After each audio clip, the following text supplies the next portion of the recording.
구약성경 81페이지입니다. 우리가 창세기를 살펴보고 이제 출애굽기를 살펴볼 텐데요. 출애굽기 기록 연대는 우리 봅시다. 주전 1446년에서 1406년 사이 광야 시대입니다. 그러니까 이스라엘 백성들이 여전히 광야 생활을 할 때 이 출애굽기가 기록이 된 겁니다. 근데 하나님께서 왜 출애굽기를 기록하게 하셨는가? 그러니까 이스라엘 백성들은 광야 생활을 하고 있습니다. 근데 하나님의 출애굽의 목적이 무엇인지 이스라엘 백성들이 깨닫지 못하고 잘못된 길을 걸어갈 때가 많았죠. 그래서 하나님께서는 출애굽의 목적이 무엇이고 이 광야 가운데 너희가 어떻게 바르게 살아가야 할 것인가에 대하여 하나님께서 말씀하고 있는 겁니다. 그리고 또 한 가지는 이런 거죠. 모든 출애굽과 모든 광야 생활이 하나님의 뜻 안에 있음을 알리시기 위함이었습니다. 창세기 15장 13절 14절에 보면 여호와께서 아브라함에게 이르시되 너는 반드시 알라 내 자손이 이방에서 객이 되어 그들을 섬기겠고 그들은 400년 동안 내 제선을 괴롭히리니 그들이 섬기는 나라를 내가 징벌할지며 그 후에 네 자손이 큰 재물을 이끌고 나오리라. 이 모든 것이 하나님의 뜻 안에서 이루어진 것을 강조하고 있는 것입니다. 그러면서 전체적인 내용을 보면 1장부터 18장은 이스라엘 백성들의 구원의 요청과 하나님의 구원의 여정입니다.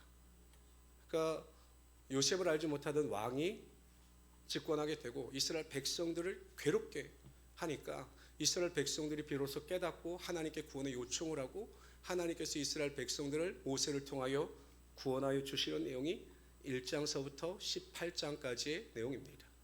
19장부터 40장까지는 하나님께서 이스라엘 백성들을 죄악된 애굽의 땅에서 구원하여 내신 후에 이스라엘 백성들과 새 언약을 맺으십니다. 왜냐하면 여러분 죄에서 해방되어 새롭게 신분의 변화가 되었으니 그 신분에 걸맞는 하나님의 언약이 필요했던 거죠. 그래서 그들에게 율법을 주십니다. 하나님의 말씀에 순종함으로 말미암아 하나님의 말씀 안에서 거룩함 가운데 나가기를 원하셨던 것입니다. 또한 성막을 주심으로 말미암아 하나님 앞에 온전한 예배자로 바로 서기를 원하셨던 것입니다. 여러분 우리의 구원과도 일치하죠. 우리가 여러분 애국과 같은 죄악에서 구원을 받아 하나님의 자녀가 되었습니다. 그 복음의 언약으로 말미암아 하나님과 우리가 믿음 안에서 하나님은 우리의 아바 아버지가 되어주시고 우리는 그의 자녀가 되었죠. 죄인이 아니라 의인이 된 것입니다. 그리고 하나님은 우리에게 말씀을 주셨습니다. 말씀을 주셔서 거룩함과 은혜 가운데 살아가게 하여 주시고 하나님 안에서 올바른 예배자로 살아가게 하여 주신 겁니다. 근데 여러분 이스라엘 백성들이 잘못이 무엇입니까? 여전히 광야에서 죄를 짓습니다. 입술로 죄를 짓고 먹는 것 때문에 죄를 짓고 하나님 앞에 제대로 제사를 드리지 못함으로 말미암아 하나님의 책망을 많이 받죠. 성도들도 마찬가지입니다. 여러분 죄로 말미암아 구원을 받아 하나님의 자녀가 되고 의인이 되었다면 정말로 구원받은 성도들은 하나님의 자녀가 된 것에 대하여 감사하여 하나님의 말씀에 순종하며 그 뜻대로 살아가려고 노력하는 것이 구원받은 성도의 올바른 자세인 것입니다. 근데 여러분 구원받았다고 하면서 매일 거짓말하고 매일 다른 사람 욕하고 믿음 안에서 예배는 사모하지 않고 먹는 것, 입는 것을 탐하는 자들이 과연 구원을 얻은 자들입니까? 아니에요. 하나님의 말씀에 순종하지 아니하고 매일 다른 사람 비방하고 거짓말하는 것은 이게 마귀에 속한 본성이기 때문에 그런 사람들은 구원받은 사람들이 아닙니다. 여러분 우리가 조심해야 될 게 무엇입니까? 이스라엘 백성들이 광야 생활 가운데 섞여 사는 무리가 있었습니다.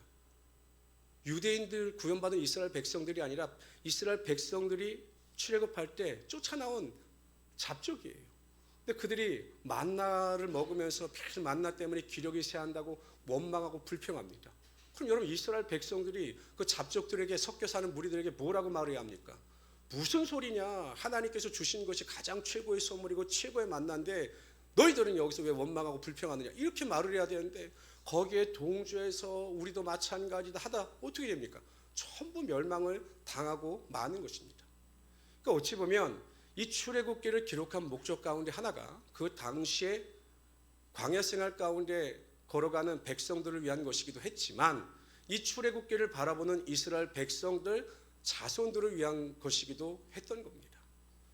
항상 우리 성도님들은 구원받았으면 구원받은 자답게 믿음 안에서 열심과 최선을 다하며 살아갈 수 있어야 한다는 것입니다.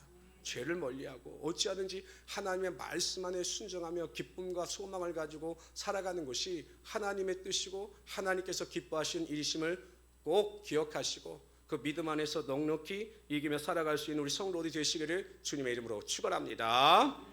우리 1절부터 7절까지 읽도록 하죠. 1절 제가 읽겠습니다. 야곱과 함께 각각 자기 가족을 데리고 애굽에 이른 이스라엘 아들들의 이름은 이러하니 이사갈과 스불론과 베냐민과 야곱의 허리에서 나온 사람이 모든 70이요 요셉은 애굽에 있었더라. 7절 다 같이 읽읍시다. 시작.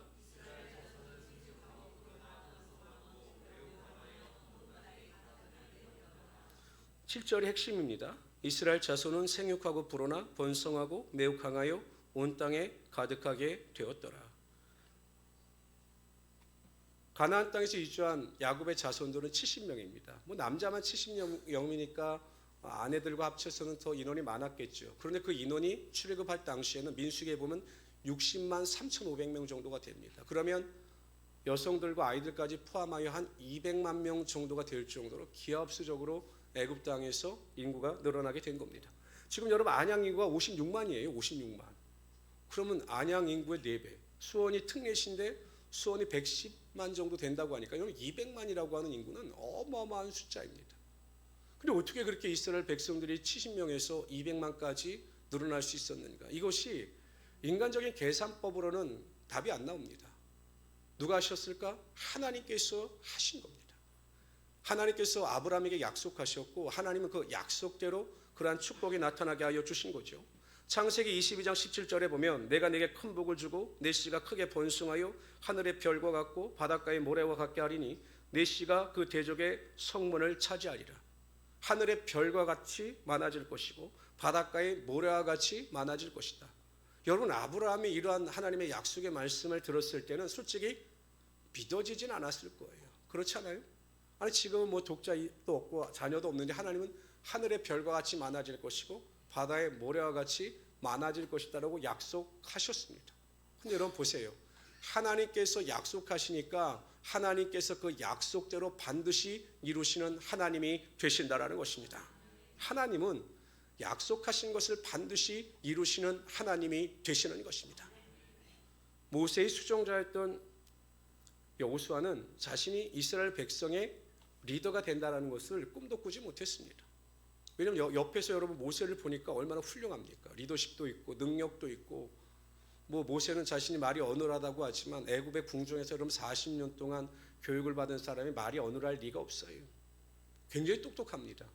근데 그를 뒤를 이어서 그것도 모세가 살아있을 때 하나님께서 모세에게 명령하셔서 여호수아를 내 후계자로 세우라고 민수기에 나와 있어요. 그럼 여러분 얼마나 그 마음이 부담이 되었겠습니까? 더군다나 모세와 함께 오면서 이스라엘 백성들의 패역한 것을 눈으로 보았기 때문에 과연 저 패역한 백성들을 내가 어떻게 이끌고 갈 것인가 두려웠죠. 하나님은 그 여호수아의 마음의 중심을 아셨습니다. 불안해하고 두려워하고 떠는 그 마음을 아셨습니다. 그래서 그를 위로하시고 그에게 약속하십니다. 그 약속의 내용은 무엇이냐? 내가 너와 함께 할 것이니 두려워하지 말라. 내가 너를 돕고 너를 도와 약속한 끝 땅을 내가 너에게 선물로 줄 것이다 라고 약속하셨습니다. 여러분 그 약속대로 하나님께서 여호수아에게 능력 주시고 지혜를 주셔서 가나안 땅을 정복하고 모든 사명을 감당할 수 있는 하나님의 은혜와 능력이 나타나게 하여 주셨던 것입니다. 지금도 마찬가지입니다. 하나님은 우리에게 약속하신 것을 반드시 이루시는 하나님이 되시는 것입니다. 저는 그래서 목회를 하면서도요, 어떠한 상황 가운데 있다 할지라도 저는 그렇게 낙심하거나 절망하거나 환경을 보거나 사람을 바라보지 않아요. 왜? 이 교회는 하나님의 것이기 때문에, 그리고 하나님께서 저에게 주신 약속의 말씀이 있기 때문에, 하나님께서 내가 너와 함께 할 것이고 내가 약속대로 교회를 지키실 것이다라고 약속하셨기 때문에 저는 뭐 교회가 어떠한 환경에 있다 할지라도 하나님의 음성에 귀를 기울이고 순종할 뿐이지 사람의 음성이나 말에 귀를 기울이지 않습니다. 그리고 지금까지 그렇게 목회를 해오니 하나님께서 교회를 세우셨고 하나님의 은혜와 능력으로 붙잡아 주신 거예요. 우리가 약속을 붙잡아야 되는 것이지 환경이나 조건을 붙잡아서는 안 된다라는 것입니다. 왜 우리가 낙심하고 절망합니까? 환경 바라보니까 그런 거예요. 사람 바라보니까 그런 겁니다. 환경 보고 사람 보면 우리에게 다가오는 것은 낙심과 절망밖에 없습니다. 그러나 보이지 않는 하나님의 약속을 붙잡을 때 우리가 어떠한 환경 가운데서도 믿음 안에서 승리하며 살아갈 수 있게 되는 것입니다. 근데 문제는 무엇이냐? 힘들어요. 하나님의 약속의 말씀을 붙잡는다는 게 힘들어요. 아는데 안 돼요. 그럼 어떻게 하면 우리가 하나님의 약속을 붙잡고 승리하며 살아갈 수 있을까? 첫째는요, 하나님께서 약속하신 축복에 대해서 의심하지 말아야 합니다. 하나님의 약속을 의심하지 말아야 됩니다. 의심하면 하나님의 약속이 임하지 않습니다. 야고보서 1장 6절 7절에 보면 오직 믿음으로 구하고 조금도 의심하지 말라. 의심하는 자는 마치 바람에 밀려 요동하는 바닷물결 같으니 이런 사람은 무엇인지 주께 얻기를 생각하지 말라라고 말씀하셨습니다. 근데 끊임없이 여러분 마귀는요 의심을 집어넣습니다. 될 것 같아? 너 그거 잘못 알고 있는 거야. 잘못 생각하는 거야. 아니야. 그거 아니야. 자꾸 의심을 집어넣습니다. 의심을 집어넣으면 불안해지고 초조해지고 자꾸 염려와 걱정과 불안 가운데 휩싸이게 되는 거죠. 평안은 하나님이 주시는 마음이지만 불안과 두려움과 의심은 마귀가 주는 마음이에요. 여러분, 새가 우리 머리 위를 날아다니는 것은 어쩔 수 없어요. 그렇죠? 그걸 어떻게 잡습니까? 그런데 그 새가 우리 머리 위에 둥지를 틀고 알을 낳는다고 한다면 그것은 우리의 문제지 새의 문제가 아니거든요. 그러니까 자꾸 의심이 들어올 때마다 이거는 마귀가 주는 생각이다라는 것을 가지고 그것을 물리쳐야 하는 것입니다. 제가 전주에서 개척 소명을 받고 안양에 왔을 때 정말 막막했습니다. 그렇죠? 교회를 개척하라고 하나님께서 저에게 명령하셨는데 물질도 없죠. 그리고 어디다 어떻게 개척해야 될지도 모르겠죠. 그냥 그 사명 받고 올라왔는데 그래서 제가 작정 새벽 예배를 시작했습니다. 동네 근처에 있는 교회 나가서 새벽 예배를 시작했는데 제일 먼저 나가서 제일 늦게까지 기도하고 돌아오고 기도하고 돌아왔는데 여전히 마음속에 의심과 두려움과 불안이 떠나가지 않는 겁니다. 그래서 제가 하나님께 하나님 물질 주세요 그랬더니 하나님 뭐라고 말씀하시냐면 네 집 있잖아 그러시더라고요. 네 집으로 개척을 하시는 거예요. 그래서 이제 개척을 했습니다. 하려고 마음을 응답을 받았습니다.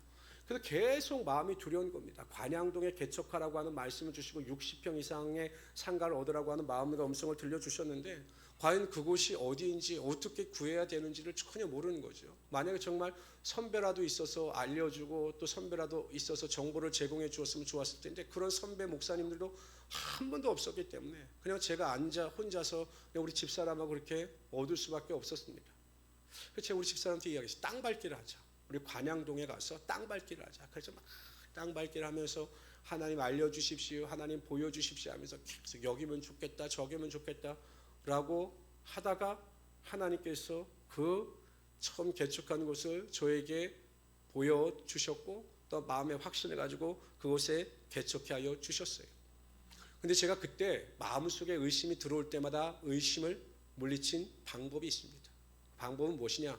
입술로 고백하고 선포하는 겁니다. 의심이 다가오고 불안이 다가올 때마다 예수로 명한다. 내 마음속에 있는 모든 의심과 불안과 두려움은 떠나갈지어다. 이렇게 선포하는 겁니다. 그리고 또 어떻게 선포하느냐? 하나님께서 저에게 좋은 지역에 교회를 주셨음을 감사합니다. 주시지 않았지만 그 약속을 믿고 주신 것처럼 입술로 고백하고 선포하니 마음속에 있는 모든 의심과 두려움과 낙심과 절망이 떠나감을 경험하게 되었던 것입니다. 의심이 다가올 때마다 의심은 마귀가 주는 마음입니다. 불안도 마귀가 주는 마음입니다. 그것을 예수의 이름으로 떨쳐버리시고 하나님께서 약속을 주신 것처럼 입술로 고백하고 시인할 때 그 약속의 능력이 나타남을 믿고 그러한 믿음을 가지고 승리할 수 있는 우리 성도들이 되시기를 주님의 이름으로 축원합니다. 그리고 절대 부정적인 말 하지 마세요. 부정적인 말. 제가 말씀드린 저는 부정적인 말하는 사람을 가까이 안 합니다. 부정적인 말을 절대 입 밖에도 내지 마십시오. 하나님께서 그럼 반드시 그 약속이 이루어지게 하여 주시는 거죠. 두 번째로요, 약속의 능력을 체험하기 위해서는 인내해야 합니다. 히브리서 10장 36절에 보면 너에게 인내가 필요하면 너희가 하나님의 뜻을 행한 후에 약속하신 것을 받기 위함이라. 여러분, 우리가 약속을 받기 위해서는 인내해야 한다는 것입니다. 아브라함은 약속의 아들 이삭을 받기 위하여 25년을 기다렸습니다. 이삭도 여러분 야곱 또 에서를 얻기 위하여 20년 동안 믿음으로 기도하면서 기다렸습니다. 마침내 인내할 때 하나님께서 약속하신 자녀의 축복이 나타나게 하여 주신 거죠. 우리나라 습성들 중에 하나가 무엇이냐면 빨리빨리입니다.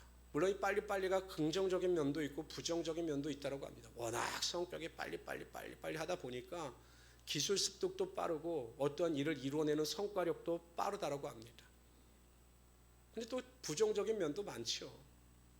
근데 여러분, 정말 중요한 것은 신앙은 빨리빨리 돼서 좋을 것 같지만 절대 그렇지 않다라는 겁니다. 우리는 항상 하나님 빨리빨리 응답해 주세요, 빨리빨리 보여주세요 라고 하지만 하나님은 빨리빨리보다 정확하고 풍성하게 채워주시는 하나님이 되시기 때문이죠.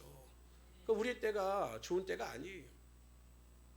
제가 예전에 전주에서 사역할 때 맛집이라고 하는 음식점에 가면 돌솥밥인데 그 사장님이 그 돌솥밥의 뚜껑을 열기 전에 뚜껑을 열면 벼락을 치십니다.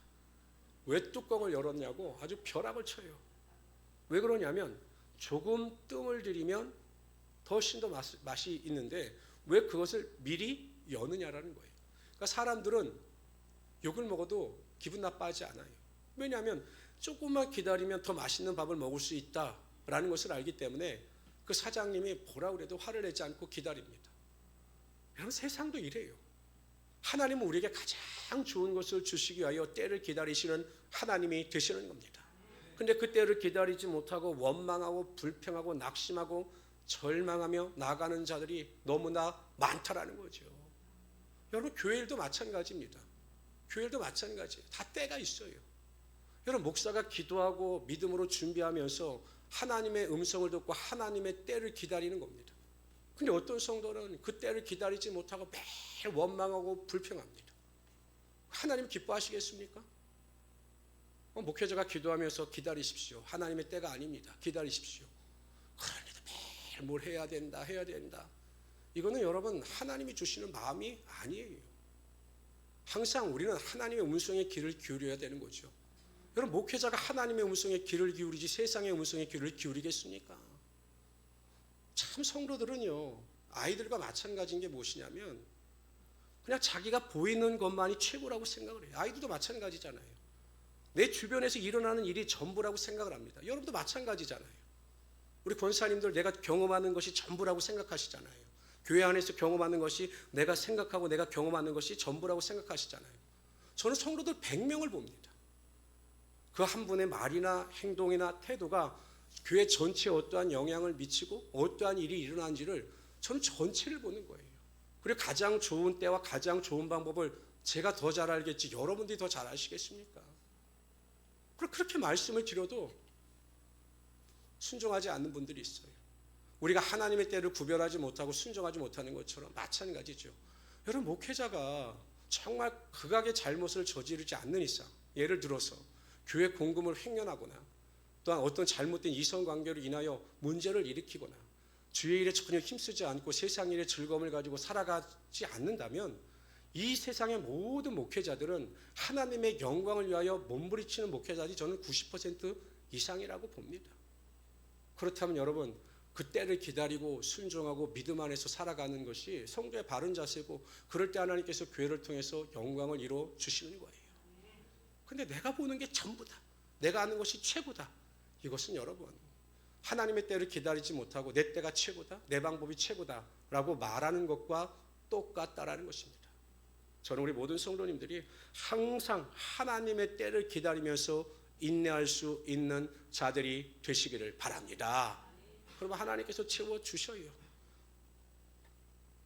기도도 마찬가지죠. 기도도 끝까지 인내하면서 믿음으로 기도해야 합니다. 저는 성도들의 어떠한 일을 요구할 때 제가 그분의 요구를 들어주지 않는 게 있어요. 어떤 성도의 말에는 귀를 기울이지 않냐면 기도하지 않는 성도의 말에는 귀를 기울이지 않아요. 그렇지 않아요, 여러분? 기도하지 않고 하나님을 의지하지 않고 올바로 예배 생활하지 않는 성도의 요구는 인간적인 욕심과 생각에서 비롯되는 것이 훨씬 많기 때문입니다. 정말 하나님 앞에서 인내하면서 기도하고 섬기는 자에게 나오는 그 말이 하나님의 음성일 때가 많은 거죠. 근데 전혀 기도도 하지 않고 전혀 예배 생활도 제대로 하지 않는 자가 무엇을 이야기한다? 그것은 영적인 말이 아닐 확률이 훨씬 더 많기 때문에 저는 그런 성도의 말에는 귀를 기울이지 않습니다. 저는 우리 모든 성도님들이 기도하는 일에 최선을 다하시고 인내할 수 있는 자들이 되시기를 바랍니다. 기도의 자리에 나오세요. 아침 기도의 자리에 시간이 되면 나오세요. 그리고 하나님 앞에서 금요 기도회든 수요 예배든 시간이 되면 나와서 믿음으로 기도하고 하나님께 간구하십시오. 인내하지 않고 기도하지 아니하니까 맨날 염려와 불평과 낙심과 절망만이 엄습하는 것입니다. 항상 우리 성도들 예배 가운데 나와서 기도하는 여러분들 기도, 여러분들의 예배는 절대 헛되지 않습니다. 그런 믿음을 가지고 승리할 수 있는 우리 성도들이 되시기를 주님의 이름으로 축원합니다. 우리 8절부터 14절까지 읽도록 하죠. 8절 있습니다. 제가 읽을게요. 요셉을 알지 못하는 새 왕이 일어나 애굽을 다스리더니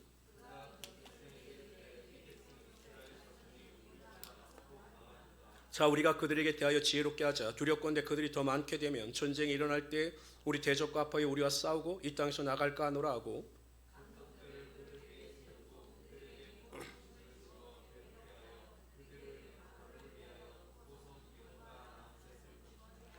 그러나 학대를 받을수록 더욱 번성하여 퍼져나가니 애굽 사람이 이스라엘 자손으로 말미암아 근심하여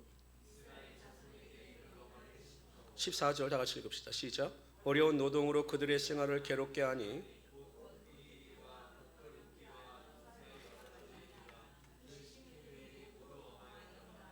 요셉을 알지 못하는 왕이 다시 등극하게 됩니다. 요셉을 알던 왕은 히속스 왕족입니다. 히속스 발음이 좀 힘든데 여긴 셈종 계통입니다. 그러니까 여러분 요셉이 셈족 계통이었기 때문에 요셉에게 대해서 굉장히 호의적이었죠. 그런데 투트모스 1세 새롭게 득이한 왕은 애굽 혈통 계통의 왕입니다.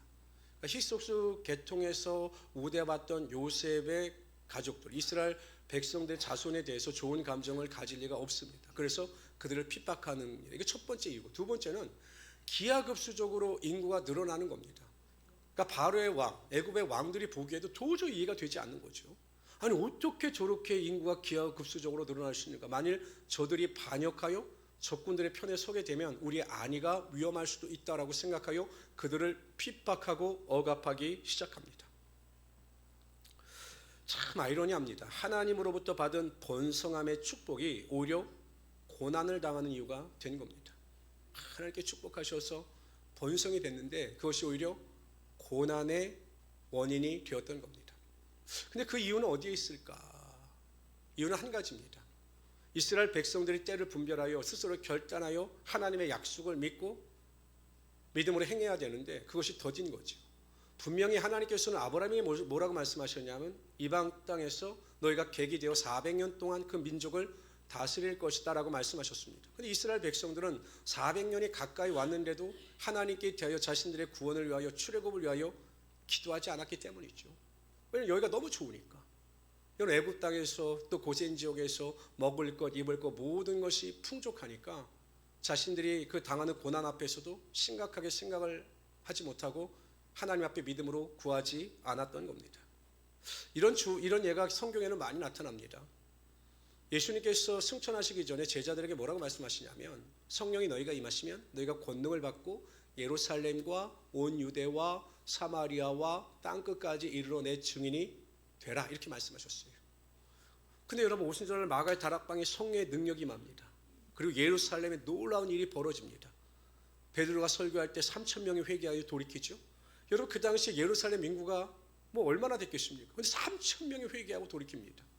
나중에는 그 성전 미문에 앉아있는 그 날 때부터 걷지 못한 자 일으켜 세우고 설교할 때는 5,000명인데 남자만 5,000명이 회개하고 돌이킵니다.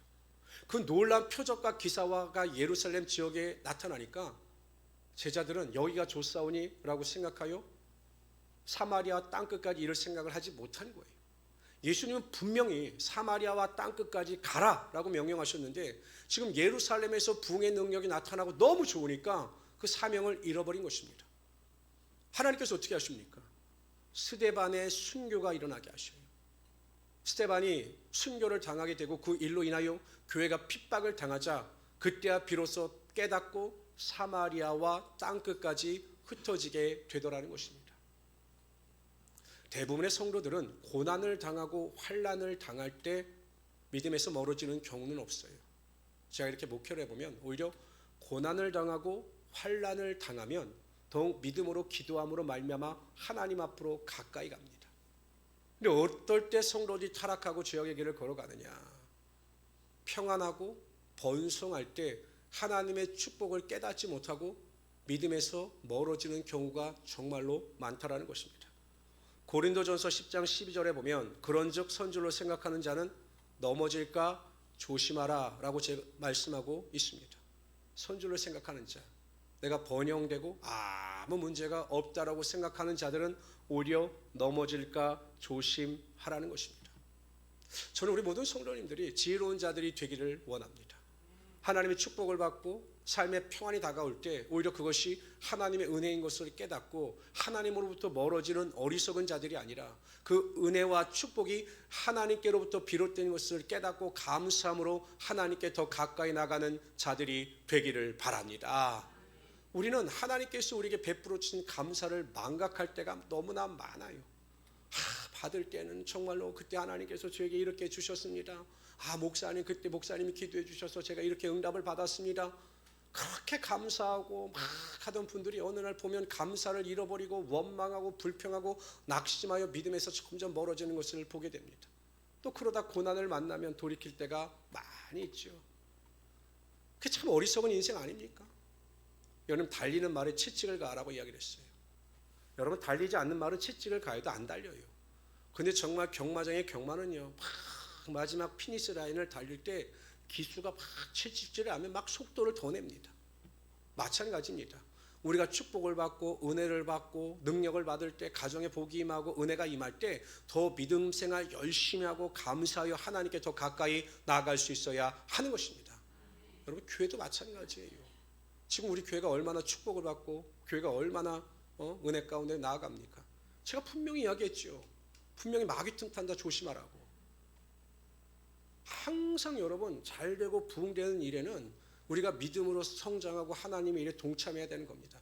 근데 거기에 미혹되어서 낙심하고 절망하고 원망하고 불평하는 것은 감사를 잃어버리고 또 그 자리로 돌아가는 것이에요. 항상 우리 모든 성도님들은 항상 믿음 안에서 잘 될 때 하나님께 더욱 감사하시고 더 믿음으로 성장하며 순종하며 살아갈 수 있는 우리 성도들이 되시기를 주님의 이름으로 축원합니다. 기도합시다. 조시 하나님 정말로 감사합니다. 크신 은혜와 능력을 아버지 함께 하시고 영광과 존귀 가운데 거하며 나아갈 수 있도록 허락하여 주시옵소서. 하나님 기도할 때마다 마음속에 있는 모든 악한 생각이 떠나가게 하여 주시고 마음속에 있는 모든 교만이 떠나가게 하여 주시고 마음속에 있는 모든 악한 영이 떠나가게 하여 주시옵소서.